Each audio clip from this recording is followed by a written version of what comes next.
నమస్తే మీ శ్రీలహరి అండి. ఈరోజు మనం ఆనపకాయ ఎగిరేసుకుందామండి. ఇది కొంచెం లేత ఆనపకాయ తీసుకొని చిన్న చిన్న ముక్కలుగా కోసుకొని రెడీగా ఉంచుకున్నాను.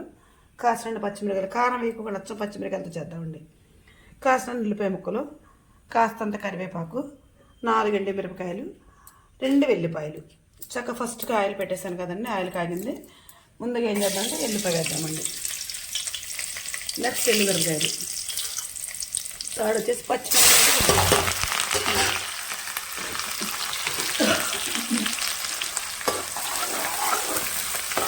చక్కగా దీన్ని వేగించుకున్నామండి. దీన్ని సొరకాయ అంటారండి చాలామంది, మేము ఆనపకాయ అంటామండి. చక్కగా నల్లకాయ అండి, తెల్లకాయ అంత టేస్ట్, నల్లకాయ చాలా టేస్ట్ ఉంటుంది. కాసులన్నీ పాలు వేసుకొని వండుకుంటే కూర చాలా బాగుంటుందండి. ఇది బాగా వేగిన తర్వాత అప్పుడు మనం సొరకాయ ముక్కలు వేసేసుకుందామండి. చక్కగా ఉల్లిపాయ ముక్కలు, కరివేపాకు, ఎండుమిరపకాయలు, వెల్లిపాయలు చక్కగా మంచిగా వేగి ఇప్పుడు సొరకాయ ముక్కలు వేసేస్తామండి. ఇప్పుడు దీన్ని చిన్న మంట మీద కొంచెం ఉప్పు వేసుకొని పసుపు వేసుకొని మగ్గనిస్తున్నామండి.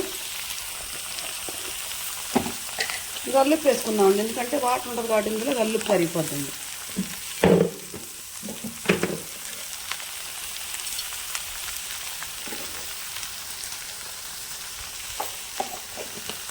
దీని చక్క ఒక 10 నిమిషాల పాటు మనం మూత పెట్టేసుకున్నామండి. ఇది కూడా చక్కగా కూర మంచిగా చిన్న చిన్న ముక్కలుగా మగ్గిపోయిందండి. ఇప్పుడు పాలు పోసేస్తున్నాం. పచ్చిమిరకాయలు కారం వేయకుండా చక్కగా చిక్కటి పాలు పోసి కర్రీ చేశానండి. నేను చేసే విధానం మీకు నచ్చితే నాకు ఒక లైక్ ఇవ్వండి. Please subscribe.